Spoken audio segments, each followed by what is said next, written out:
Everyone, welcome to another Underrated Film Saturday, and today I am going to be briefly discussing the 1963 psychological horror film called The Haunting. Yes, The Haunting. The interesting thing about The Haunting is that usually it revolves around something that we would technically associate with when it comes to Halloween, and that is haunted houses. However, this is unfortunately not the case because usually when we think of horror films, we usually think of films that either revolve around either exorcism or revolve around some kind of monster or killer trying to go after certain protagonists within the film, but with The Haunting, it plays out sort of in a different and I think uniquely interesting way. And I think that's why the film, as a result, becomes a little bit underrated and not as well looked into, because it has these tendencies to drift away from being a traditional horror film. Now, basically, The Haunting it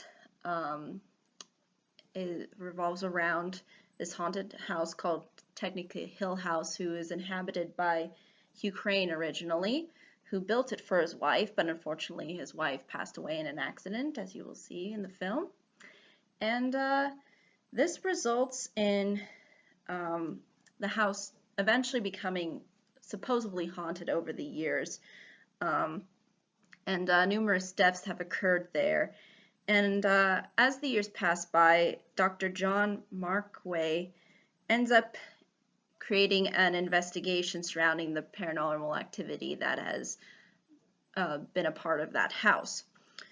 So in order to do a sort of experiment and figure out the capacity into which the haunted house is haunted, he decides to bring in Theodora and Eleanor Nell Lance to be sort of subjects in the experiment that he is doing.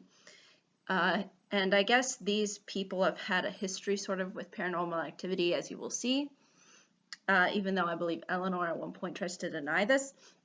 But basically that's sort of how the plot establishes itself.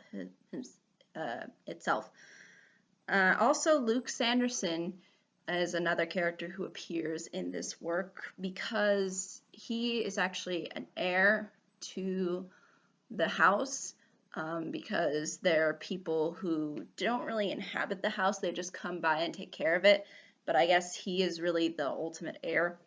So he's there as well for his sort of financial purposes, and you kind of see him sort of really presenting that as a character, like, I'm gonna do this with that once I have this house, So he's kind of fun and interesting in his own respects. But basically that's really all you need to know in regards to the plot. As far as characters are concerned, Eleanor is really the main character.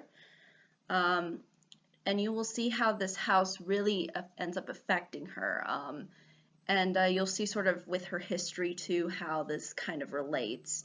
And I think this is why, again, we classify this film as a psychological horror and not really a horror based in around trying to show killing or show murder. It's really based around the person's way of thinking. And Eleanor actually gets a huge chunk of that throughout the story, because she is given her own voice inside her head, because you will hear her talking to herself, and not actually talking to herself, but you'll see that she's thinking things inside her head, and you'll hear her thoughts basically. So it really does revolve around her, and it revolves around her being the center and forefront of the film. So that's really at the heart of this film. And it's also fairly old, so I think that's why, again, it was made in 1963. It's over 50 years old, so it kind of makes sense that this film, I think, would be pushed under the bus, unlike something like Dracula, which is actually a lot older, but has the iconic monster figure. Whereas in The Haunting, Eleanor is really the main character, and she's not a monster. She's just a um, normal woman put into circumstances that she can't handle. And so this is where we get these things that I think end up resulting it being kind of just overlooked, um, and it really brings in this concept of madness and insanity. Like it's supposed to bring in those concepts that we do see within other films that revolve around Halloween, but they're not in the same respects in this film as they are in other films, because again, it's all based within the brain psychologically. And we do see how the house really does take a toll on Eleanor, and you will ultimately see what ends up resulting from this sort of relationship that she ends up having with the house, and how that really ultimately affects all of the other characters. But ultimately, I think that's really all I can say about the film without giving it away. I think really it's pretty straightforward. It's not designed to be a film that's, I guess, I would say groundbreaking, but at the same time, I think it does offer some interesting commentary onto various things. And at the end of the film, even though there was nothing really creepy that actually ended up happening, I still kind of ended up being sort of freaked out, because there was this unknown, this sense of the unknown, the mystery, and I think that's something that really makes this film stand out. So I think it's definitely worth looking into if you're interested in these kinds of films. And enjoy the kinds of psychological aspects of madness and insanity, and basically giving into those